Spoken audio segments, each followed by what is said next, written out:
Welcome back to the program. And don't forget, for more on our top stories and others, please visit our website. It's channelstv.com and youtube.com/channelsweb. Log on to m.channelstv.com to watch us on your mobile device, or download the Channels TV app for Android, iOS and Windows devices from their respective stores. Now, the Channels TV and Channels 24 apps will give you access to news and updates. You also have the access to the Eyewitness feature, with which you can share those pictures, videos or news of happenings around you. All you have to do, just install the app, then tap and swipe to reveal the menu, and then you can follow the instructions. And now to our eyewitness photos. First is this of a bad road in the Jesha-Tedo area in Lagos State, southwest Nigeria, which our eyewitness reporter says has been in this condition for about 5 years and is calling on the authorities to help fix it. Staying in Lagos, our eyewitness reporter is crying out over this image of a flooded street in Ilasamaja, Bankole Street as it's called, calling on the state government to come to their rescue as the rainy season is upon us. And finally, from Patigi in Kwara State is this image of an eroded road, which our eyewitness reporter says is a nightmare for motorists, especially at night. Of course, we ask that you please keep those pictures coming, and thank you for the ones that you sent in. Let's move over now to Edo State in Nigeria's South-South, where the Speaker of the State House of Assembly has advised Edo indigents recently deported from Libya to take advantage of the state's economic empowerment programs to build back their lives. Now, the Speaker, who met with 85 of the returnees who were deported this month at the Edo State House of Assembly, promised to get them registered in the state program for unemployed youth. The returnees who narrated their ordeal in Libya had appealed for assistance from the state government to help them resettle.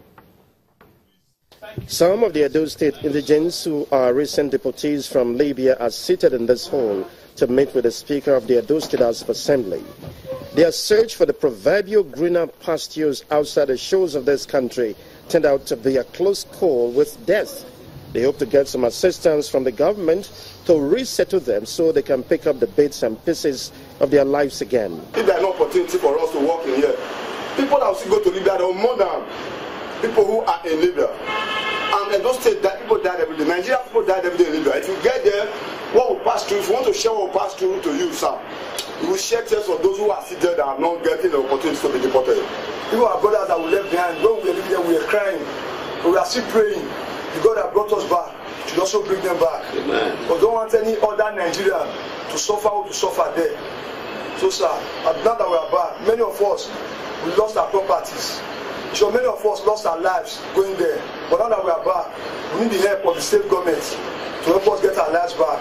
Coordinator of the Initiative for Youth Awareness and Migration, Immigration, Development and Integration, Solomon Okodua, is advocating agro-allied skills development for the returnees. This project to Mr. Governor is the training of the returnees who are just returning back from Libya to be carefully employed in the area of agriculture. The Speaker, Justin Okonobo, advised the returnees to patiently rebuild their lives, taking advantages of the opportunities that currently exist in the state. I'll speak to the governor concerning this, that so can give you another chance to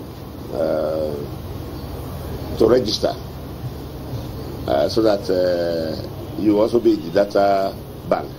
If you abandon school to go to Libya, now that you are back, please see what you can do to go back to school and finish, because there is no more free lunch anywhere.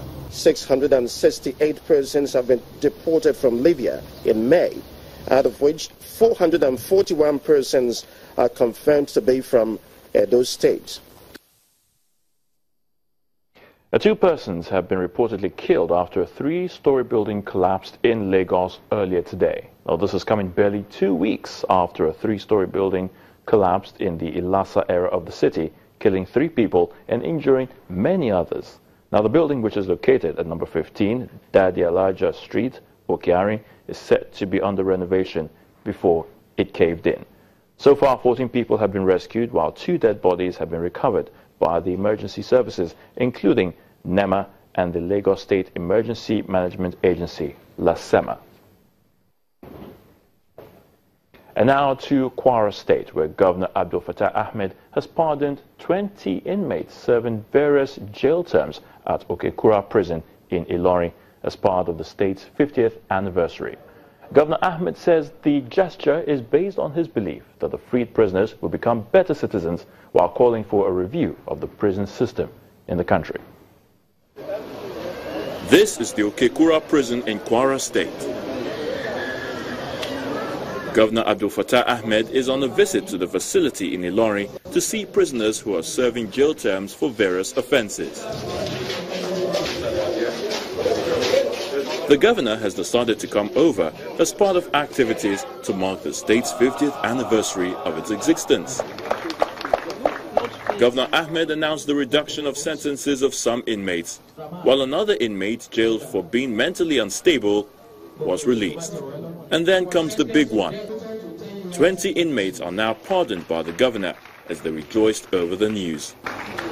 Governor Ahmed says Section 212 of the 1999 Constitution empowers him to pardon offenders.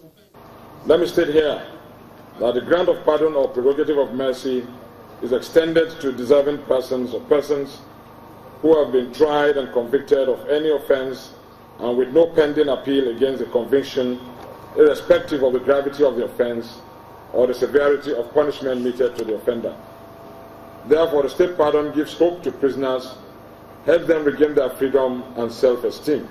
The State Commissioner for Justice, who is also the chairman, State Prerogative of Mercy, Kamaldeen Ajibade, commends the governor for the gesture. The Justice Sector Reform Initiative and the entire administration of criminal justice in the state are immensely grateful for the approvals of appointment of judges and magistrates, contribution to improve the welfare of prison service, provision of logistics to ensure that inmates awaiting trials are attended to as at when due.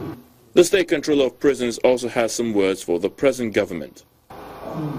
It is no more news that there have been several agitations for the relocation of Okekura Prison to a new site for reasons best known to the agitators. We are favorably disposed to the relocation of this prison to a new site. This occasion is certainly one that will be remembered by the freed prisoners who now have a second chance at life to become law-abiding citizens, even as the Kwara State government seeks to decongest the prisons and make justice accessible to the people. Now, more school infrastructure are being commissioned in Imo State, southeast Nigeria, as Governor Rochas Okorocha continues to build a legacy of free and qualitative education. City Primary School, located in the Owerri Municipal Council of the state, is the latest addition. Pupils that attend this primary school, alongside thousands of other school children across the state, will benefit from the state's free education program instituted since 2011. Since the free education program started, the population of students in public schools across Imo State has doubled. Governor Rochas Okorocha's administration believes that education needs to be accessible to all children, as this remains a guarantee for a better future. He works with the pupils to the Owerri City Primary School, located in the heart of Owerri Municipal Council. It is a new structure constructed to cater to the growing education needs of the municipal. Education is key and education is power. We must build this direction, and the beginning of the new Imo and new Nigeria starts with this direction. It looks to me that we can no longer get it right with our generation, but we can get it right with this generation. So all emphasis must be made on how to better the lives of these young ones through education. It brings to 502 the number of schools built by the Okorocha administration. Previously it was 452. But the distant ones you have scattered all over, we calculated them, sent them on errand, and we have now had, at present, 502 of them. This is the 502nd buildings. We can't count enough of the renovated ones and remodeled ones. They are too numerous to mention.